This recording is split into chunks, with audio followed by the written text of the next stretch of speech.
Queridos irmãos e irmãs, a campanha da fraternidade deste ano de 2021 nos propõe como tema fraternidade, diálogo, compromisso de amor. É um tema que vem ao encontro de algo que nós estamos vivendo no mundo inteiro e particularmente no Brasil. As polarizações ideológicas, políticas, religiosas, as manifestações de intolerância, de violência, de injustiça, a dificuldade que as pessoas têm de escutar umas às outras e estabelecer um diálogo fundado na verdade e na simpatia, na proximidade. Portanto, esse tema é de uma atualidade impressionante. E os textos de hoje, que nós acabamos de ouvir, vêm ao encontro desta temática. A primeira leitura que nós ouvimos, esse trecho do livro de Daniel, mostra o episódio de Susana, injustamente condenada a partir de testemunho iníquo, venal, de 2 juízes que a cobiçavam e que levantaram uma calúnia contra ela, como ela não cedeu à sedução dos 2.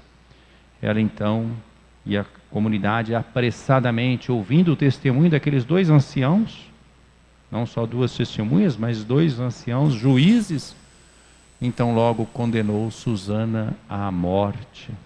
Quantos julgamentos injustos na história da humanidade. Quantas vezes somos apressados na condenação das pessoas, das ideias, das instituições, sem ouvir com calma, com sobriedade, serenidade, as ponderações, as testemunhas, as provas, considerar todas as circunstâncias. Um julgamento feito de aclamação. Assim aconteceu com Jesus também, não é? Ele foi condenado por aclamação. Não houve um julgamento justo, houve um processo que até do ponto de vista meramente legal e jurídico, até quem se debruçou sobre o processo de Jesus, pessoas da área do direito, para mostrar as diversas falhas jurídicas do processo de Jesus. Há muitos processos na história da humanidade, marcados pela venalidade, pela injustiça, pela mentira. Mas Deus interveio em favor de Susana, através daquele jovem Daniel, que vai gritar quando a multidão ia para apedrejar Susana: sou inocente do sangue desta filha de Judá. E aí a multidão parou, as pessoas interrogaram o que ele estava dizendo e perceberam que Deus falava através do jovem. Nós também precisamos escutar a juventude. O Papa Francisco, quando promoveu o sínodo sobre a juventude, nos deu aquela exortação apostólica sobre a juventude, chama atenção para essa atitude que devemos ter também, de escuta, também dos clamores dos jovens. São Bento, fundador justamente da ordem beneditina, a ordem contemplativa, monástica, tem até na sua regra essa recomendação de que sejam ouvidos os jovens. Muitas vezes Deus fala também através dos jovens, dos seus anseios. Então, essa atitude de abertura que nós devemos ter, como tiveram para acolher a palavra de Daniel, e que então desmascarou, como nós ouvimos na primeira leitura, a postura mentirosa daqueles 2 juízes.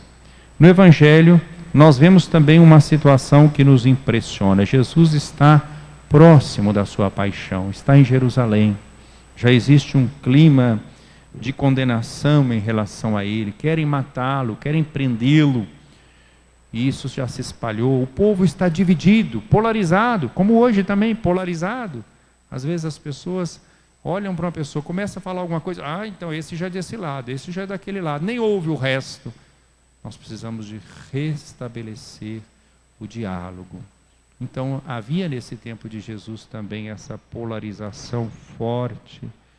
E aí queriam colocá-lo à prova. E aproveito a situação dessa mulher surpreendida em flagrante adultério. Diferente da situação de Susana, da primeira leitura, que era inocente, essa mulher realmente estava envolvida num adultério. Levaram-na até Jesus para colocá-lo à prova, dizendo que a lei de Moisés determinava que uma mulher surpreendida em flagrante adultério fosse condenada. E coloco a questão para ele, né? Sabendo da sua fama de bondade, Santo Agostinho comenta que aqui é o encontro entre a miséria e a misericórdia. Aquela mulher adúltera é figura de toda a humanidade, de todos nós. Podemos dizer, também é figura da igreja, né? É a figura daqueles que, porque a igreja foi formada não só pelo povo judeu, mas pelos pagãos que abraçaram a fé, daqueles que antes desposavam outros deuses, mas que depois vão abraçar a fé verdadeira. Então, o encontro da miséria, representada por essa mulher adúltera, e da misericórdia, que Jesus representa. Mestre, esta mulher foi surpreendida em flagrante adultério. Moisés, na lei, mandou apedrejar tais mulheres. Que dizes tu? O Evangelho é claro. Perguntavam isso, não porque tinham dúvida, mas para experimentar Jesus, para terem motivo de eu acusá-lo, porque se ele manifestasse a sua misericórdia e fosse contra a lei de Moisés, eles o acusariam. Se por acaso ele concordasse, eles teriam então também um motivo para, diante do povo, dizer que ele não era tão misericordioso e bondoso. Jesus começa a escrever no chão. Esse gesto de Jesus, como Jesus tem muitos gestos, é sempre um gesto simbólico, profético, é um ut, né? Como diz a tradição hebraica, é um gesto simbólico. Nós podemos lembrar de Deus que escreveu nas tábuas da lei, né? E que Moisés recebeu. Agora Jesus escreve no chão. Não se diz o que Jesus escreve. Ele está em silêncio e escreve no chão. Insistem com ele. Então, assim como o dedo de Deus escreveu na pedra, Jesus escreve no chão. E ele então sai com essa frase: quem dentre vós não tiver pecado, seja o primeiro a atirar-lhe uma pedra. E torna a se inclinar e continua a escrever.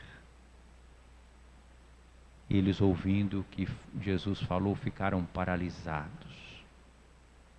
Eles não esperavam uma resposta como essa. Foram saindo um, a começar pelos mais velhos. E fica Jesus com a mulher. E o diálogo se estabelece. O diálogo entre a misericórdia e a miséria. O diálogo que restabelece a fraternidade. O diálogo salvífico. O diálogo que a igreja deve sempre promover. Mulher, onde estão eles? Ninguém te condenou? Ela respondeu: ninguém, Senhor. Então Jesus lhe disse: eu também não te condeno. Podes ir e de agora em diante não peques mais. Vejam bem, não é um diálogo ingênuo. Vejam essas pessoas que ficam atacando a campanha da fraternidade ou atacando a igreja com violência, com falta de abertura. Não se trata de esquecer o pecado. Jesus disse claramente: eu também não te condeno, podes ir e de agora em diante não peques mais. São João 23 dizia, o Papa que convocou o Concílio Vaticano II, que a igreja alcança muito mais com a misericórdia, o remédio da misericórdia, do que a condenação. A condenação muitas vezes, às vezes pode ser que ela seja até necessária em algum momento, mas muitas vezes ela é contraproducente. E o remédio da misericórdia alcança muito mais. Jesus diz: eu não te condeno, podes ir e de agora em diante não peques mais. Deus não quer a morte do pecador, mas que se converta e viva. Aprendamos, irmãos, a construir um diálogo que promova realmente a fraternidade, que faça surgir a verdade salvífica, que faça transparecer o amor misericordioso de Deus para com todos, a reconciliação que devemos viver entre nós, para sermos promotores da fraternidade, do diálogo, como compromisso de amor no seguimento de Cristo. Louvado seja nosso Senhor Jesus Cristo. Para sempre seja louvado.